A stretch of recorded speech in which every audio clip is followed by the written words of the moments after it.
اعوذ باللہ من الشیطان الرجیم، بسم اللہ الرحمن الرحیم۔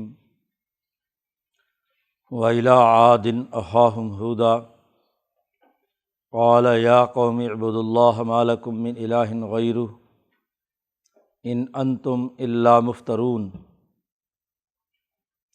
یا قوم لا أسألكم علیہ اجرا إن أجریہ إلا علی الذی فطرنی افلا تعقلون۔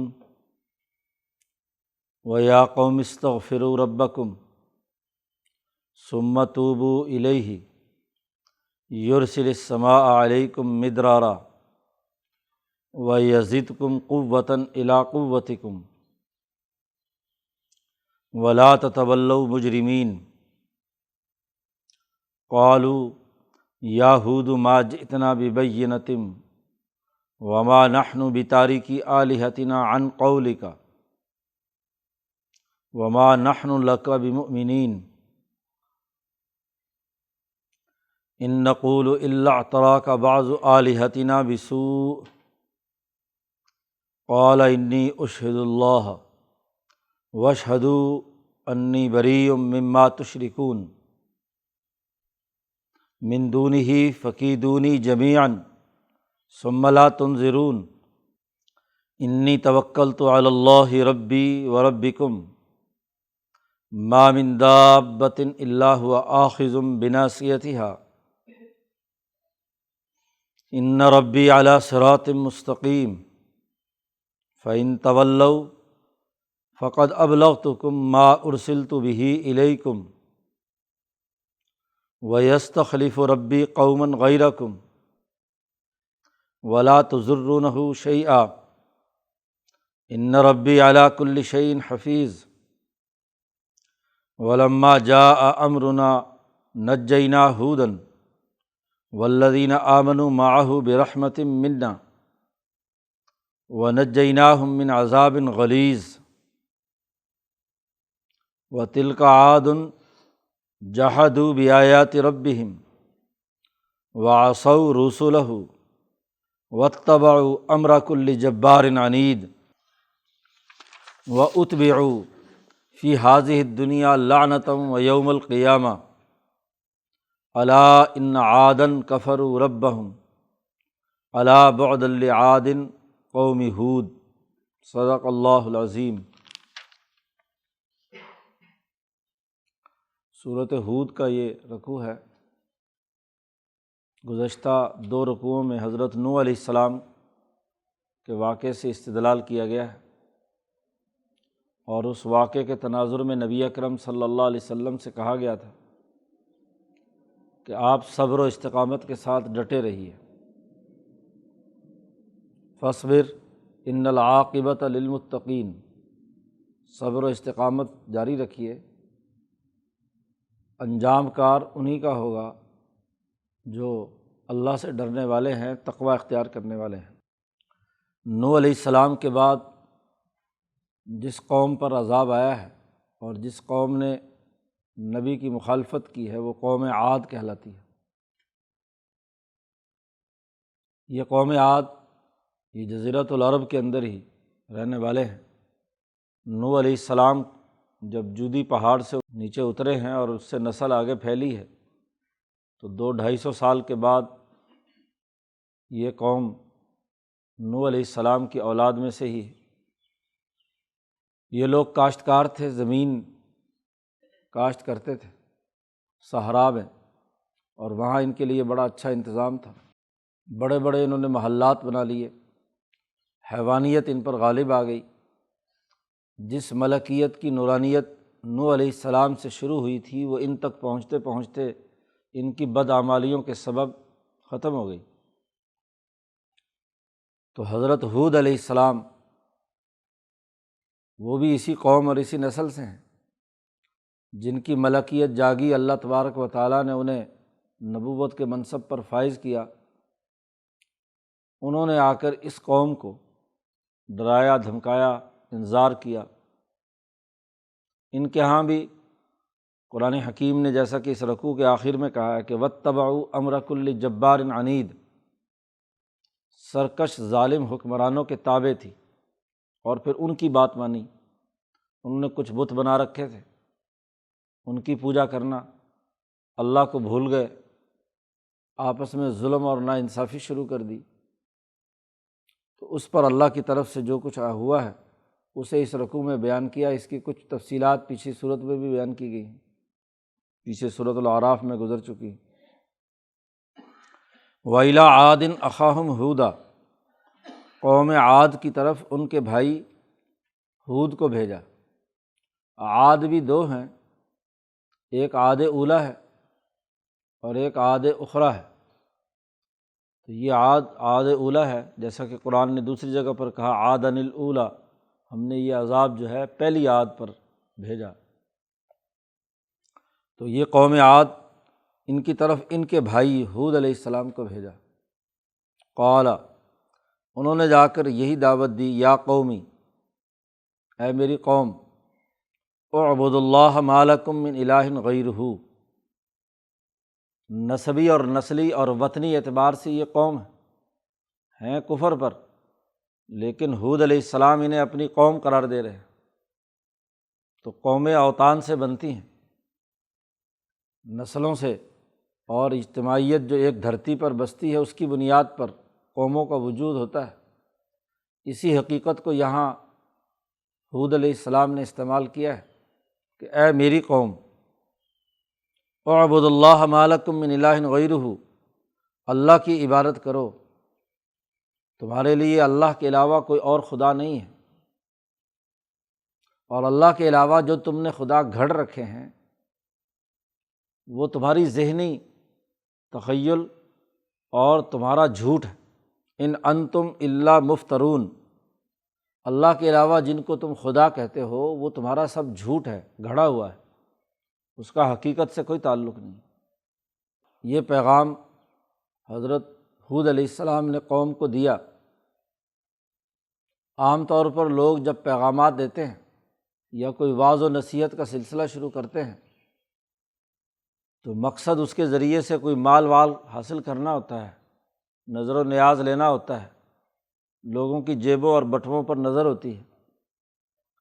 تو یہاں ہر نبی نے اپنی اس دعوت کے ساتھ اس بات کا اعلان ضرور کیا کہ یا قومی، اے میری قوم، لا اسألکم علیہ اجرا، میں تم سے کسی قسم کا کوئی اجر اور معاوضہ یا مال نہیں مانگتا۔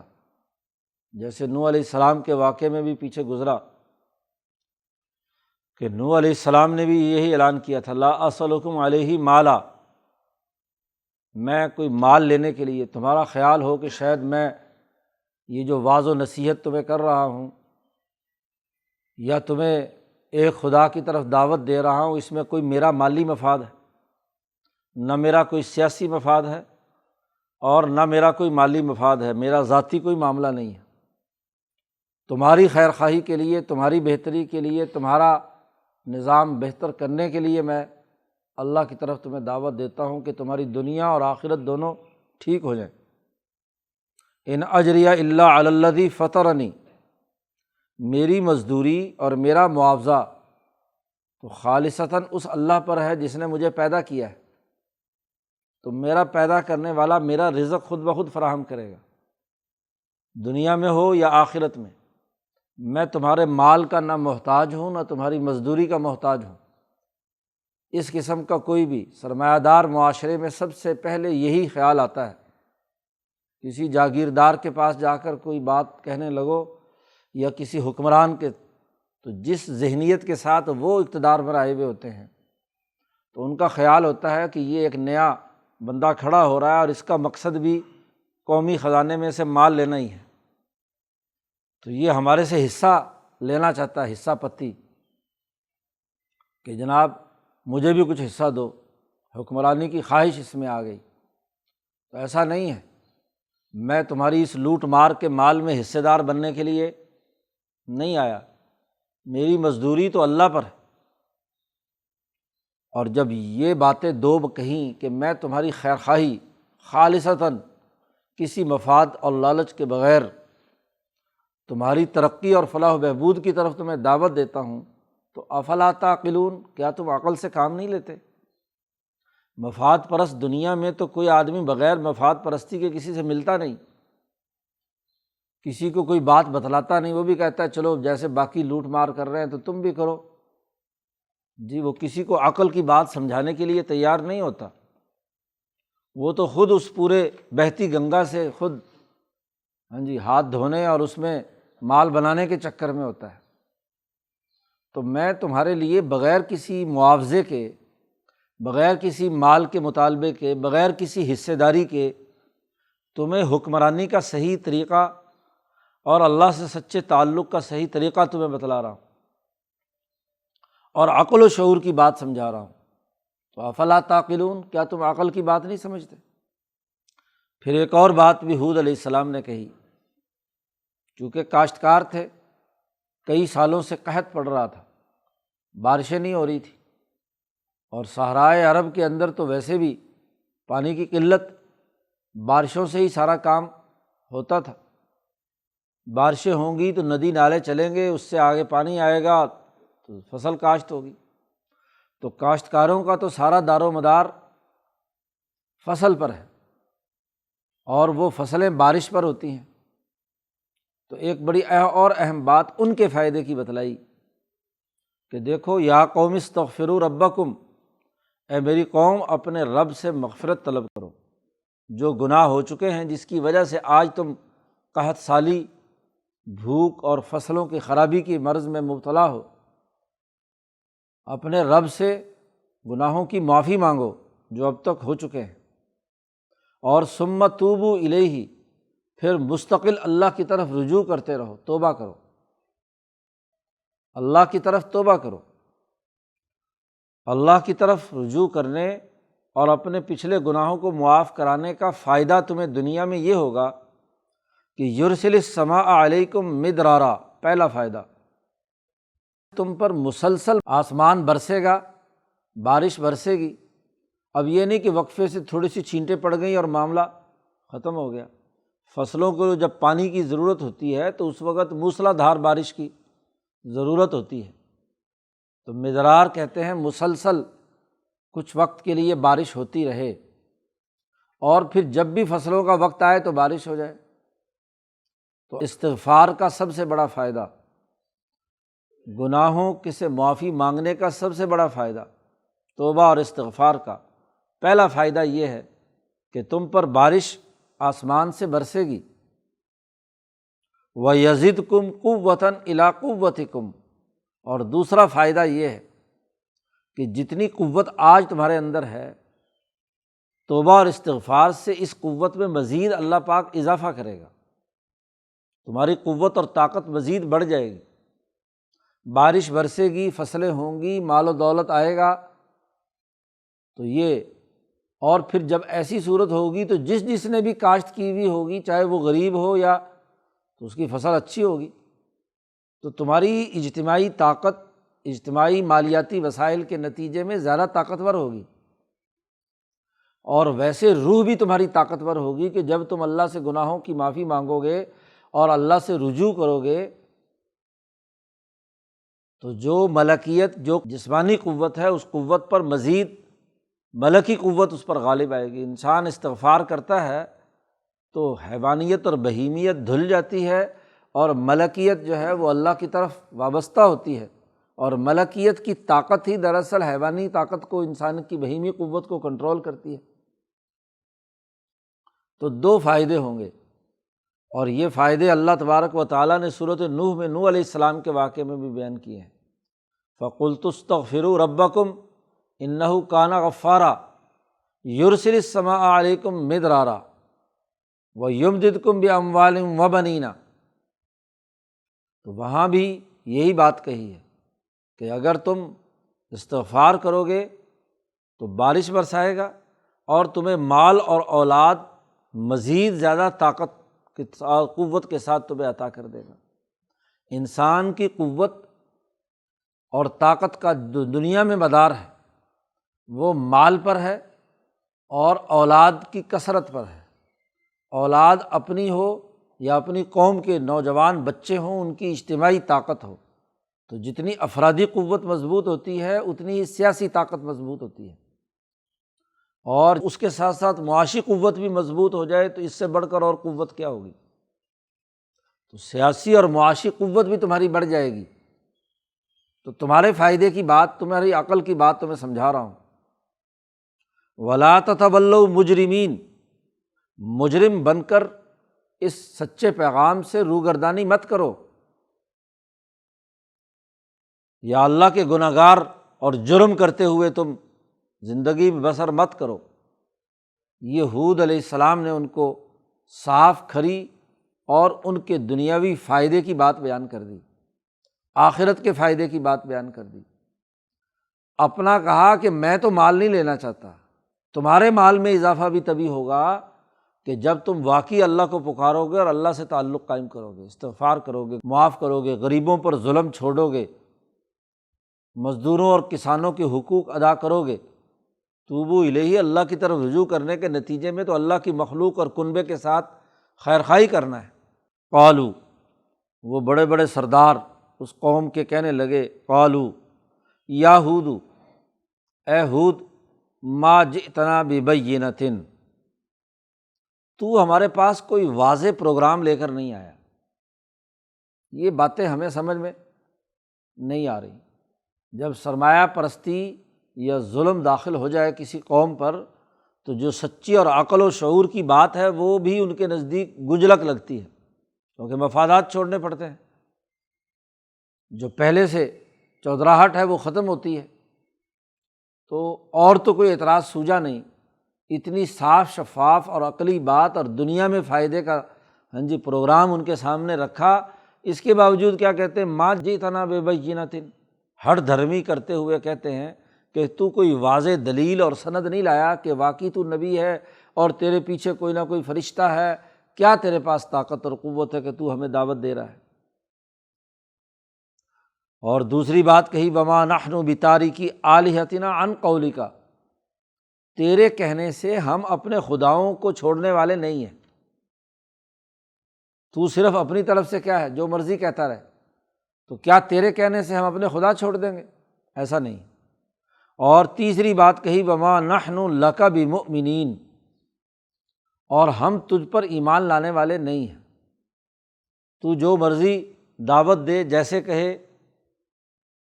تو ضدی آدمی جب طے کر لیں، جو بات ایک دفعہ ان کے منہ سے نکل جائے، جیسا کہ پیچھے قصے میں بھی بیان کیا، تو وہ کبھی دوبارہ غور و فکر کر کے سیدھے راستے پر نہیں آنا چاہتے، اور خاص طور پر جب مفادات اس کے ساتھ جڑے ہوئے ہوں۔ اور آگے ایک اور الزام لگاتے ہیں کہ تو یہ جو ایسی ہمارے خیال کے مطابق غلط باتیں بیان کر رہا ہے، لگتا ہے تیرے دماغ پر کوئی اثر ہو گیا اور تجھے کوئی جن نے پکڑ لیا، اور یہ جن نے اس لیے پکڑ لیا کہ تو ہمارے بتوں کو برا بھلا کہتا ہے، تو کہتا ہے کہ یہ فلانا بت ایسا ہے، فلانا بت ایسا ہے، تو ہمارے ان بتوں نے تمہارے اوپر کوئی آسیب مسلط کر دیا، ان کی تو نے برائی کی تھی نا۔ ان نقول، ہم تو صرف یہی کہتے ہیں کہ الا اعتراک بعض آلہتنا بسوء، ہمارے کچھ خداؤں نے برائی کے ساتھ تجھے پکڑ لیا ہے، تیرے اوپر کوئی جن مسلط کر دیا ہے، تو نے ہمارے بتوں کی توہین کی ہے اور اس کے نتیجے میں انہوں نے کوئی بلا تیرے دماغ پہ ڈال دی ہے، اس طرح کی باتیں کر رہا ہے، ان کے خلاف باتیں کر رہا ہے۔ تو بجائے بات سمجھنے کے، عقل و شعور کا استعمال کرنے کے، وہ اپنے نام نہاد توہمات پر مبنی گھڑے ہوئے خداؤں کی بنیاد پر کہتے ہیں کہ اس بے جان پتھر نے تم پر کوئی جن مسلط کر دیا۔ وہ بیچارہ خود تو حرکت کر نہیں سکتا، عقل کے اندھے ایسے ہیں کہ وہ پتھر نہ حرکت کر سکتا، نہ آ سکتا، نہ جا سکتا، نہ کھا سکتا، نہ پی سکتا، اور وہ جن مسلط کر دے گا، اور وہ بھی ایسے اولوالعزم انسان پر جو نبی ہے۔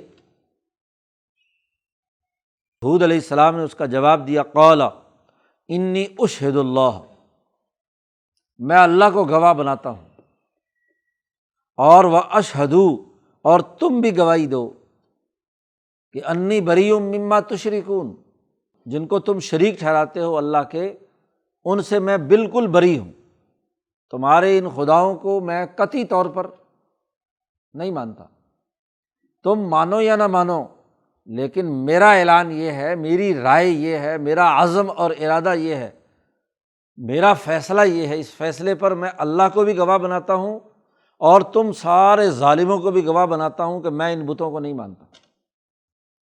یہی نبی کی عظمت اور ہمت ہوتی ہے کہ وہ ببانگ دہل اس بات کا اعلان کرتا ہے کہ جن کے تم غلام ہو میں ان کا غلام نہیں ہوں۔ اب ایسے کرو، من دونہ، اس اللہ کو چھوڑ کر، فکیدونی جمیعاً، وہ تم تو کہتے ہو نا ایک بت نے ایک جن میرے اوپر مسلط کر دیا، تو وہ ایک بت کیا، جتنے سارے بت ہیں وہ بھی، اور تم سب بھی شریک ہو جاؤ اور سب مل کر مجھ پر ایسا جادو ٹونا کرو کہ مجھے تکلیف پہنچے اور مجھے کوئی بچا نہ سکے، مجھے مہلت نہ ملے، زور لگا لو ایڈی چوٹی کا۔ فکیدونی جمیعاً، تم سب مل کر میری برائی کی سازش کرو، ثم لا تنظرونی، اور پھر تم مجھے مہلت بھی نہ دو ایک لمحے کی بھی، ساری متحدہ طاقت، سارے بتوں کی، خداؤں کی، تمہاری سب کی، جن جن کو تم اللہ کے علاوہ پکارتے ہو، سارے جمع ہو جاؤ اور مجھے مہلت نہ دو اور مجھے پکڑ کر جتنے جن مسلط کرنے ہیں، جتنے آسیب، جتنے ٹونے کرنے ہیں، جتنے تعویذ گنڈے کرنے ہیں کر لو۔ میرا اعلان تو یہ ہے کہ انی توکلت علی اللہ، مجھے تو پورا بھروسہ اور اعتماد ہے اللہ پر۔ اور اللہ کون ہے؟ ربی، میرا رب بھی وہی ہے، اور وربکم، تمہارا رب بھی وہی ہے۔ مجھے اپنے رب پر پورا پورا اعتماد ہے۔ تمہیں اگر اپنے ان خداؤں پر، جھوٹے خداؤں پر اعتماد ہے تو تم سب مل کر میرا جو کچھ بگاڑنا چاہتے ہو تو بگاڑ لو۔ اور اگلی بات بھی سن لو، ما من دابۃ الا هو آخذ بناصیتھا، اس کرۂ ارض پر کوئی جاندار ایسا نہیں ہے کہ جس کی پیشانی اس اللہ کے قبضے میں نہ ہو۔ انسان آنکھوں سے ہی دیکھتا ہے، زبان سے ہی بولتا ہے، کھاتا ہے، پیتا ہے، یعنی یہ چہرہ پورا کا پورا کس کے کنٹرول میں ہے؟ ذات باری تعالیٰ کے کنٹرول میں ہے۔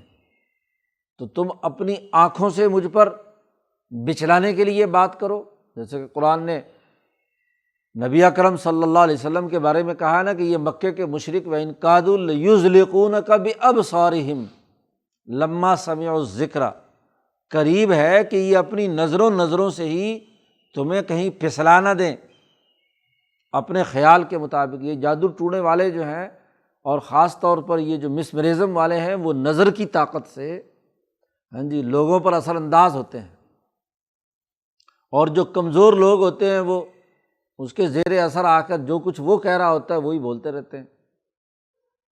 تو نظروں سے ہو سازش اور مکر و فریب، اور یا کسی اور طریقے سے ہو، پڑھا کر ہو، تو جو بھی کرنا چاہتے ہو۔ لیکن ایک بات یاد رکھو، تم جتنی مرضی اپنی چہرے کی طاقت استعمال کرو، تمہارے چہرے کی طاقت کس کے کنٹرول میں ہے؟ آدمی کسی دوسرے انسان کے بال ہوں اور اس کی پیشانی سے بال پکڑے ہوئے ہوں تو وہ بندہ ہل سکتا ہے کہیں؟ وہیں بالوں سے پکڑ کر گھسیٹا جاتا ہے ادھر ادھر۔ تو تمہاری پیشانی اللہ کے قبضے میں ہے، ہر انسان کی، ہر جاندار کی، انسان ہی نہیں ہر جانور کی بھی پیشانی اللہ کے کنٹرول میں ہے۔ آخذ بناصیتھا، اور ان ربی علی صراط مستقیم، بے شک میرا رب سیدھے راستے پر ہے اور اس نے مجھے سیدھا راستہ دکھایا ہے۔ تو میں تو اس رب پر اعتماد اور توکل کرتا ہوں، اور تم جن کو اللہ کا شریک ٹھہراتے ہو میں اس سے قطعی طور پر بری ہوں۔ فَإِن تَوَلَّوْا، اگر تم میری بات نہیں مانتے، روگردانی کرتے ہو، پشت پھیر کر بھاگتے ہو، تو بڑی سیدھی سی بات ہے، میں اس بات کا اعلان کرتا ہوں کہ فقد ابلغتکم ما ارسلت بہ الیکم، مجھے جو پیغام دے کر بھیجا گیا تھا وہ میں نے پورا پورا تمہیں پہنچا دیا ہے، اس میں کوئی کمی نہیں کی۔ میرا کام پیغام پہنچانا تھا اللہ کا، بس تمہیں زبردستی مسلمان بنانا میرے اختیار میں نہیں ہے۔ میں نے تمہیں پہنچا دی وہ بات کہ ما ارسلت بہ الیکم، تمہاری طرف جسے پیغام دے کر مجھے بھیجا گیا ہے۔ اور یاد رکھو تم کوئی ایسی ناگزیر قوم نہیں ہو کہ تمہارے بغیر دنیا کا نظام نہیں چلے گا، تم چلے گئے تو ایک نئی قوم آ جائے گی۔ وَيَسْتَخْلِفُ رَبِّي قَوْمًا غَيْرَكُمْ، ہاں جی، میرا رب تمہارے علاوہ کسی اور قوم کو تمہاری جگہ پر خلیفہ بنا دے گا، قائم مقام بنا دے گا۔ اور یاد رکھو تم سارے بھی مل کر میرا کچھ بگاڑنا چاہو یا اللہ کا بگاڑنا چاہو، اللہ کے پیغام کا بگاڑنا چاہو تو وَلَا تَضُرُّونَهُ شَيْئًا، ایک معمولی سی چیز کا بھی نقصان اس کو نہیں پہنچا سکتے، کچھ نہیں بگاڑ سکتے۔ کیوں؟ ان ربی علی کل شیء حفیظ، میرا رب کائنات کی ہر شے، ہر ذرے پر نگہبان ہے، اس کے کنٹرول میں ہے، تو تم اللہ کو کیا نقصان پہنچا سکتے ہو؟ یہ تو ایسے ہی ہے کہ جہاں کچھ ہو نہ سکتا ہو وہاں ٹکرے مار کر اپنا سر پھوڑ لینا، تو تم سر پھوڑنا چاہتے ہو تو پھوڑ لو۔ اب جب انہوں نے بات نہیں مانی تو اللہ پاک کہتے ہیں وَلَمَّا جَاءَ أَمْرُنَا، جب ہمارا حکم آ گیا کہ اس قوم کو عذاب دینا ہے تو نجینٰا ہوداً، ہم نے ہود علیہ السلام کو نجات دے دی، ان سے کہا بستی سے نکل آؤ۔ والذین آمنوا معہ، اور وہ لوگ جو ان کے ساتھ ایمان لانے والے تھے ان کو ہم نے نجات دی، برحمت منا، اپنی رحمت کے سبب۔ ہود علیہ السلام کی دعوت سے ابتدا میں تو تھوڑے آدمی تھے، لیکن ہوتے ہوتے کوئی 4000 کے قریب انسان مسلمان ہو گئے، اور وہ حضرت ہود علیہ السلام کے ساتھ ان کو بستی سے نجات دلا دی گئی، اور باقی جتنے بھی تھے وہ عذاب میں گرفتار ہو گئے۔ قرآن کہتا ہے وَنَجَّيْنَاهُم مِّنْ عَذَابٍ غَلِيظٍ، ہم نے ان کو، ہود اور ان کی جماعت کو، ایک تہ در تہ عذاب سے نجات دے دی۔ صحرائی علاقے میں عذاب کا طریقہ کار یہ ہے کہ جو وسائل وہاں موجود ہیں قدرتی، ان کے ذریعے سے یہ عذاب آتا ہے، تو 7 دن تک مسلسل کالی اندھیری اور بڑی تیز رفتاری کے ساتھ ہاں جی اس بستی پر طاری ہوئی، اور تہ بتہ ایک لہر آتی، دوسری، تیسری، وہ تیز ہوا، آندھی، طوفان، بارش، وہ اٹھا کر انہیں پٹکتا جی اتنی تیزی سے کہ انسان کو اٹھایا، ان کے جانوروں کو اٹھایا، ان کے درختوں، ان کے مکانوں، ان کی ہر چیز کو جڑ سے اکھیڑ کر پٹک دوبارہ، تو تہ در تہ اس طریقے سے ان کو کیا ہے ریزہ ریزہ کر کے صفحہ ہستی سے ان کو مٹا دیا۔ نجیناہم من عذاب غلیظ، اس لیے اس کو غلیظ کہا ہے، بھاری، اور غلاظت کا مطلب تہ بتہ ہونا، تو تہ بتہ عذاب ان کے اوپر آندھی اور طوفان کا آیا، جس نے ان کی فصلیں بھی، ان کی عمارتیں بھی، ان کی ہر چیز تباہ و برباد کر کے رکھ دی۔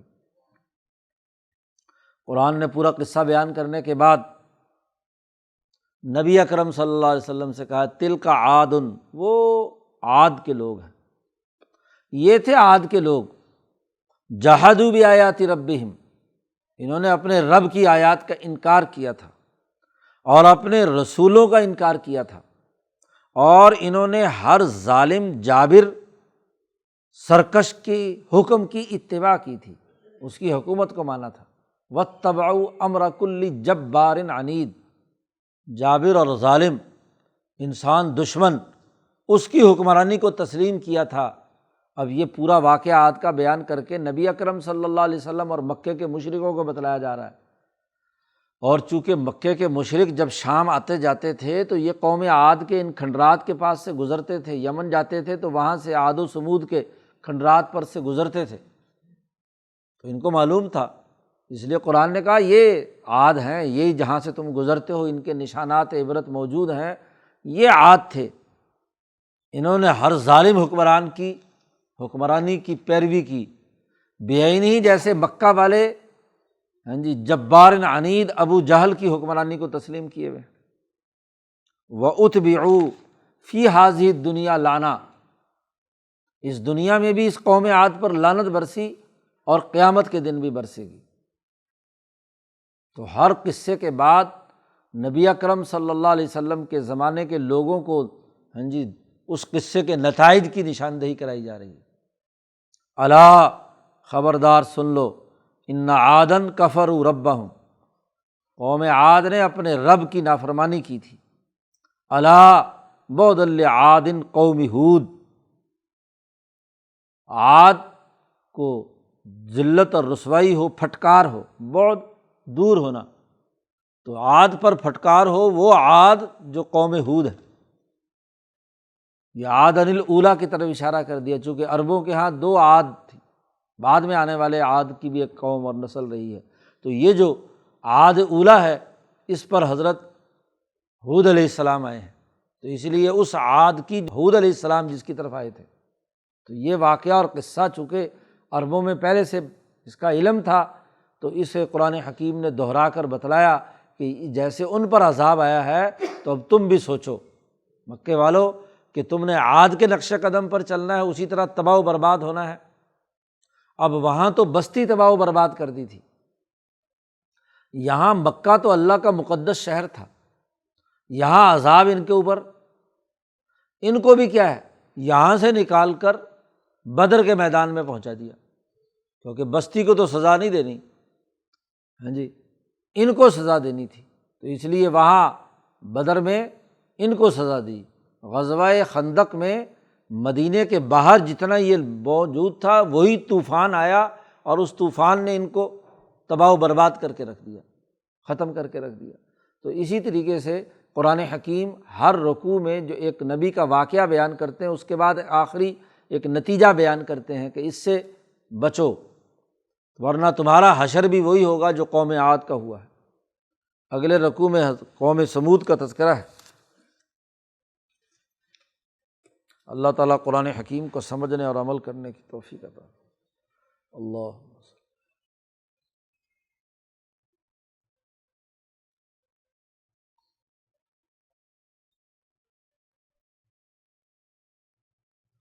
اجمعین۔